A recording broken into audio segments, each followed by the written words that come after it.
your favorite shopping destination, Value Zone Hypermart. ఇప్పుడు మన అమీర్పేట్లో pillar number 1081 వద్ద. 3 రోజుల క్రితం చెర్లపల్లి రైల్వే స్టేషన్లో ఒక గోన సంచిలో మృతదేహం దొరికింది అన్నటువంటి వార్త ఎంత సంచలనం క్రియేట్ చేసిందో మనకందరికీ తెలిసిందే. ఎందుకంటే చెర్లపల్లి రైల్వే స్టేషన్ ఇప్పుడు చాలా బిజియెస్ట్ స్టేషన్గా మారిపోయింది. ఎందుకంటే సికింద్రాబాద్లో ట్రైన్స్ అన్నిటిని కూడా డైవర్ట్ చేస్తూ చెర్లపల్లి నుంచి నడుపుతున్న పరిస్థితి. దీంతో ప్రయాణికులు పెరిగారు. ఆ తర్వాత మరి ఈ మృతదేహం ఎవరిది, ఏంటి, ఎక్కడి నుంచి తీసుకొచ్చారు? ఒక యువకుడు స్పష్టంగా కనిపిస్తున్నాడు, సంచి మోస్తూ ప్రయాణికుల మధ్యల నుంచి అసలు ఏమాత్రం కూడా భయపడకుండా మోసుకుంటూ సంచిలో మృతదేహాన్ని తీసుకొని వెళ్తున్నాడు. కానీ ఆ రోజే ఆ సంచిలో మృతదేహం ఉంది అన్నటువంటి వార్త తెలిసిన తర్వాత అది ఓపెన్ చేసి చూస్తే ఎర్ర చీర ధరించి ఉంది. అట్లాగే ఈ మహిళకు మేబీ 35 నుంచి 40 సంవత్సరాలు ఉండొచ్చు అనేది కూడా ఒక అంచనాకైతే వచ్చారు. ఈరోజు ఆ కేసులో పురోగతిని సాధించారు పోలీసులు. ఈ మృతురాలు ఎవరైతే ఉన్నారో ఈమె పశ్చిమ బెంగాల్కి చెందినటువంటి ప్రమీలగా గుర్తించారు. అయితే ఆమె హత్య ఎవరు చేశారు ఏంటి అని అన్నప్పుడు ఈమె 10 ఏళ్ల క్రితమే భర్తతోని విడిపోయి ఇక్కడే ఉంటోంది. కొండాపూర్లో ఒక వ్యక్తితో కలిసి ఆమె సహజీవనం చేస్తున్నట్టుగా గుర్తించారు పోలీసులు. అయితే ఇటీవల మరి ఆమెకు ఒక బెంగాలీ యువకుడితో పరిచయం ఏర్పడినట్టుగా పోలీసులు అయితే నిర్ధారణకు వచ్చారు. సో ఈ యువకుడితో కలిసి కొండాపూర్లో నివాసం ఉంటున్న సమయంలోనే ఈ దారుణం జరిగినట్టుగా పోలీసులు అయితే చెప్తూ ఉన్నారు.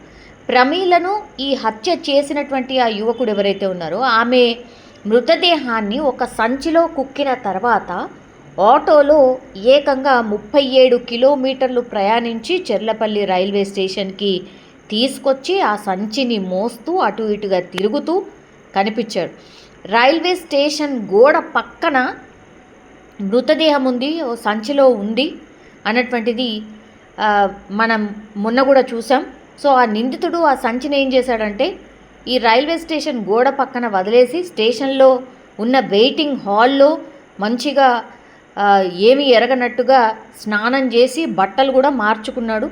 ఆ తర్వాత అస్సాం వైపు వెళ్ళేటటువంటి ఒక రైలు ఎక్కి పారిపోయినట్టుగా పోలీసులు స్పష్టంగా సీసీటీవీ ఫుటేజ్ ద్వారా గుర్తించారు. సో రైల్వే స్టేషన్ పరిసర ప్రాంతాల్లో ఏవైతే సీసీటీవీ కెమెరాస్ ఉన్నాయో ఈ అన్ని కెమెరాస్ని కూడా క్యాప్చర్ చేసి ఈ వ్యక్తి ఫస్ట్ ఒక డ్రెస్లో కనిపిస్తాడు సంచిని మోసుకెళ్తున్నటువంటి టైంలో. ఆ తర్వాత నేను ఇంతకుముందు చెప్పినట్టుగా ఆ సంచిని గోడ పక్కన వదిలేసిన తర్వాత అక్కడే ఉన్నటువంటి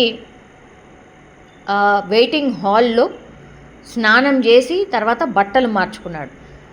ఆ తర్వాత దర్జాగా ట్రైన్ ఎక్కి పారిపోయినటువంటి పరిస్థితి. సో సీసీటీవీ ఫుటేజ్ల ఆధారంగా అతని కోసం అయితే గాలింపు చర్యలు చేపడుతున్నారు. సో అతను ఎక్కేటటువంటి ట్రైన్ ఏదైతే ఉందో అది అస్సాం వైపు వెళ్ళేటటువంటి ట్రైన్ కాబట్టి మరి అస్సాం వైపు వెళ్ళింది కాబట్టి ఈ అస్సాం ట్రైన్ ఎక్కడెక్కడైతే ఆగుతుంది, ఈ యువకుడు ఎక్కడెక్కడైతే దిగే ఛాన్స్ ఉంది అనేసి కూడా ఆ అస్సాం ట్రైన్ స్టాప్ ఎక్కడైతే ఉంటాయో ఆ అన్ని స్టేషన్స్కి, అన్ని పోలీస్ స్టేషన్స్కి ఇప్పుడు పోలీసులు అయితే ఈ యువకుడి ఫోటోని పంపించారు. ఈ హత్యకు గల అసలు కారణాలు ఏంటి అనేది కూడా తెలుసుకుంటామని పోలీసులు కూడా చెప్తున్నారు. సో ఘటన అయితే పూర్తిగా స్థానికంగా ఒక తీవ్ర కలకలం అయితే క్రియేట్ చేసింది అని చెప్పొచ్చు. ఎందుకంటే ఏకంగా ఒక రైల్వే స్టేషన్లో మృతదేహం లభించడం, ఆ తర్వాత ఆ నిందితుడు ఎవరైతే ఉన్నారో ఏమీ ఎరగనట్టుగా ట్రైన్ ఎక్కి పారిపోవడం.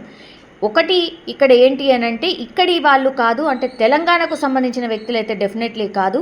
వీళ్ళంతా కూడా ఈ అస్సాం అనుకోండి లేకపోతే ఇంకో ప్రాంతం నుంచి వలస వచ్చినటువంటి వాళ్ళు. సో వాళ్ళకున్నటువంటి మనస్పర్ధలో లేకపోతే ఇంకా ఏ కారణం చేతనో ఈ మహిళను హత్య చేసిన తర్వాత, అత్యంత దారుణంగా హత్య చేసిన తర్వాత స్టేషన్లో పడేసి ఏమీ అరగనట్టు నిందితుడైతే పారిపోయిండు. ఆ నిందితుడి కోసం ఇప్పుడు పోలీసులు అయితే గాలిస్తున్న సిచ్యువేషన్ అయితే కనిపిస్తోంది. ఏకంగా ఇప్పుడైతే ఈ మహిళ ఎవరు అనేది అయితే గుర్తించారు పోలీసులు. ఈ నిందితుడి కోసం గాలింపు చర్యలు చేపట్టారు.